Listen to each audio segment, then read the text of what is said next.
سب بچے خوشی خوشی اسکول سے گھر آ رہے تھے کیونکہ آج ہی بچوں کو اسکول سے گرمیوں کی چھٹیاں ہوئی تھیں۔ سب بچے خوب شور مچا رہے تھے۔ گڑیا گھر جاتے ہی اپنی مما سے کہتی ہے، مما مما ہمیں اسکول سے چھٹیاں ہو گئی ہیں، اب ہم خوب مستیاں کریں گے۔ جی مما، اب ہم خوب کھیلیں گے۔ ہاں ہاں ٹھیک ہے بچوں، کر لینا مستیاں جی بھر کے۔ چلو اب منہ ہاتھ دھو لو اور بھوجن کھا لو۔ پھر وہ دونوں ہاتھ منہ دھو کر کھانا کھاتے ہیں۔ مما آج تو سب کچھ اچھا لگ رہا ہے، کھانا بھی بہت مزے کا ہے۔ مما شام کو ہمارے لیے حلوہ بنائیے گا۔ اچھا بچوں ٹھیک ہے، میں آپ کو میٹھا حلوہ بنا دوں گی۔ اتنے میں پاپا چڑیا بھی آ جاتا ہے۔ آج حلوہ کس خوشی میں بن رہا ہے؟ آج بچے بہت خوش ہیں، ان کو اسکول سے چھٹیاں ہو گئی ہیں۔ مما ہم باہر کھیلنے جا رہے ہیں اب۔ اچھا بچوں زیادہ دور مت جانا۔ ٹھیک ہے مما۔ گڑیا اور کوکو کھیلنے کے لیے چلے جاتے ہیں۔ کچھ دن تو دونوں خوب کھیلتے ہیں مگر پھر بور ہونے لگتے ہیں۔ بھائی تم ہی بتاؤ اب کیا کریں، اب تو دن ہی نہیں گزرتا۔ ببلی بھی اپنی نانوں کے گھر چلی گئی ہے۔ گڑیا بہن کیوں نہ ہم بھی نانوں کے گھر کچھ دن کے لیے چلے جائیں؟ جی بھائی یہ تو بہت اچھا آئیڈیا ہے، چلو مما سے جا کر بات کرتے ہیں۔ پھر وہ دونوں گھر جاتے ہیں اور گھر جا کر اپنی مما سے کہتے ہیں، مما آپ کو پتا ہے کہ میری سب سہیلیاں اپنی نانوں کے گھر چلی گئی ہیں، میں اب اکیلی کیا کروں؟ تو بیٹا ہم ایسا کرتے ہیں، ہم بھی تمہاری نانوں کے گھر چلتے ہیں۔ کیا سچ میں مما؟ ہاں بچوں، تمہاری موسی کا سندیش آیا تھا، وہ بھی وہیں آئی ہے۔ میں نے ساری تیاریاں کر لی ہیں، بس صبح ہوتے ہی ہم نکل جائیں گے۔ دونوں بچے بہت خوش ہوتے ہیں۔ صبح ہوتے ہی وہ نانی کے گھر کی طرف نکل جاتے ہیں۔ ان کی موسی کے بچے پارو اور جوجو بھی ان کا شدت سے انتظار کر رہے ہوتے ہیں۔ وہ دیکھو آگے سب۔ نانی چڑیا سب کو جوس پلاتی ہے۔ جوجو آؤ ہم کھیلتے ہیں۔ ہاں گڑیا چلو سب کھیلتے ہیں۔ تھوڑی ہی دیر بعد شام ہو جاتی ہے۔ سب بچے ادھر ادھر اچھل کود کر رہے تھے اور بیچاری نانی کبھی ادھر اور کبھی ادھر دیکھ رہی تھی۔ آخر وہ تھک کر سب کو اپنے پاس بلاتی ہے۔ بچوں ادھر آؤ، ذرا میری بات سنو۔ جی نانی، چلو اب سب یہاں بیٹھ جاؤ، میں آپ سب کو کہانی سناتی ہوں۔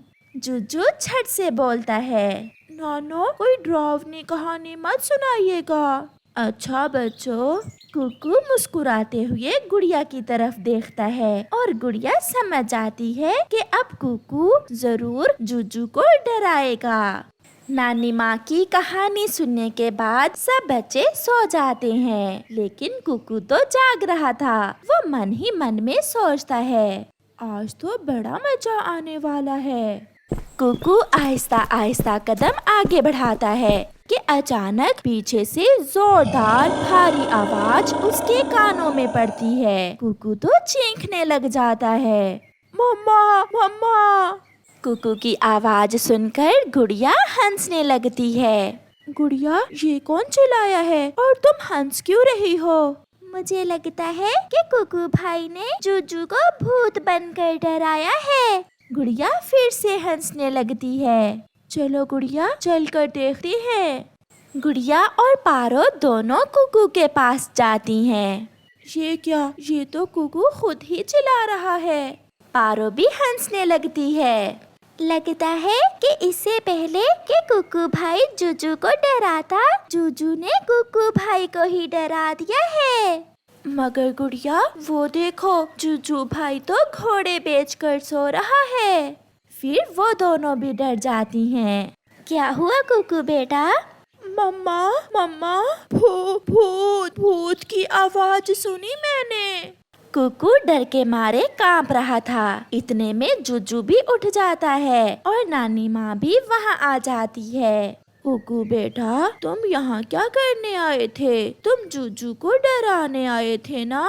کوکو شرمندہ ہوتے ہوئے کہتا ہے، جی نانو تو دیکھو بیٹا، اصلی بھوت نے تمہیں یہ سمجھایا ہے کہ کسی کو ایسے بھوت بن کر ڈرانا اچھی بات نہیں ہوتی۔ سوری نانو، میں آئندہ کبھی ایسا نہیں کروں گا۔ سوری جوجو۔ شاباش بیٹا، بہت اچھی بات ہے۔ مگر نانو، کیا واقعی وہ اصلی بھوت تھا؟ وہ کوئی بھوت نہیں تھا۔ ہمارے گھر کے سامنے ایک کوے کا گھر ہے، وہ ہر رات ڈراؤنی کہانیاں سنتا ہے، اسی کی آواز آ رہی تھی۔ نانی ماں کی بات سن کر سب بچے سکون کا سانس لیتے ہیں اور ہنسنے لگتے ہیں۔ جنگل میں رات بھر بارش ہوتی رہی۔ کوکو اور گڑیا کے گھر کے پاس ایک جامن کا پیڑ تھا۔ پیڑ بھی بہت خوش تھا۔ جی جناب، پیڑ بھی خوش ہوتے ہیں۔ پیڑ سانس لیتے ہیں، پیڑ بڑے ہوتے ہیں تو پیڑ خوش بھی ہو سکتے ہیں۔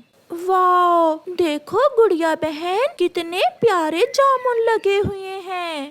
ہاں بھائی، ایسا لگ رہا ہے جیسے یہ ہمیں بلا رہے ہیں کہ آ کر ہمیں کھا لو۔ مما، ہم جامن کھانے جا رہے ہیں، آپ کے لیے بھی لائیں گے۔ ٹھیک ہے بچوں، دھیان سے جانا۔ پھر کوکو اور گڑیا جامن کھانے چلے جاتے ہیں۔ گڑیا اور کوکو کافی سارے جامن توڑتے ہیں، خود بھی پیٹ بھر کے کھاتے ہیں اور اپنے مما پاپا کے لیے بھی لے کر جاتے ہیں۔ مما چڑیا اور پاپا چڑیا بہت خوش ہوتے ہیں۔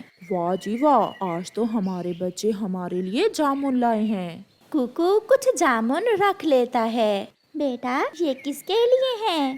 مما، یہ میرے دوست کیکی کے لیے ہیں، اسے جامن بہت پسند ہے۔ اچھا، یہ تو بہت اچھی بات ہے، جاؤ اور تم کیکی کو جامن دے آؤ۔ کوکو کیکی کے گھر جاتا ہے اور جا کر دروازے پر دستک دیتا ہے۔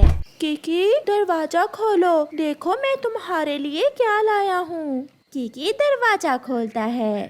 آ جاؤ میرے دوست، تم صحیح سمے پر آئے ہو، یہ دیکھو کتنے مزے کے انگور ہیں۔ پھر دونوں دوست مل کر انگور اور جامن کھاتے ہیں۔ شام ہوتے ہی کوکو اپنے گھر چلا جاتا ہے۔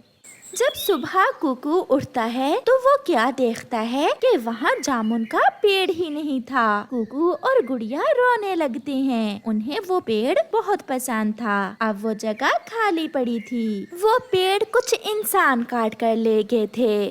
بچوں، آپ رو مت، ہم اور پیڑ اگا لیں گے۔ مما، کیا یہ انسان نہیں جانتے کہ پیڑ ہم سب کے لیے کتنے ضروری ہیں؟ آخر کیوں یہ پیڑ کاٹ دیتے ہیں؟ کوکو بیٹا، سب انسان ایک جیسے نہیں ہوتے، یہ تو بس کم عقل لوگ ہوتے ہیں جو پیڑ کاٹ دیتے ہیں۔ بہت سے لوگ شوق سے پیڑ اگاتے ہیں اور ان کی دیکھ بھال بھی کرتے ہیں۔ اگلے دن اس جنگل میں کچھ لوگ آتے ہیں جو نئے پیڑ لگا رہے تھے۔ بچوں، وہ دیکھو، آج جنگل میں کتنے اچھے انسان آئے ہیں، وہ نئے پیڑ لگا رہے ہیں۔ ہاں مما، یہ بہت اچھے انسان ہیں۔ یہ ہماری طرح اچھے ہیں۔ ایک طرف کچھ انسان کانٹے دار جھاڑیاں کاٹ رہے تھے اور چڑیا انہیں دیکھ کر خوش ہو رہی تھی۔ مما، وہ دیکھیں، وہ انسان جھاڑیاں کاٹ رہے ہیں۔ بیٹا، وہ کانٹے دار جھاڑیاں کاٹنا بہت ضروری ہے۔ جیسے آپ کے ناخن بڑے ہو جائیں تو اسے کاٹتے ہیں نا، اور بال بھی، ایسے ہی وہ جھاڑیاں کاٹ رہے ہیں۔ کوکو بھیا، آپ کو اتنی ہی بات سمجھ نہیں آئی؟ میں تو سمجھی آپ عقل مند ہو گئے ہو۔ گڑیا کی اس بات پر وہ سب ہنسنے لگ جاتے ہیں۔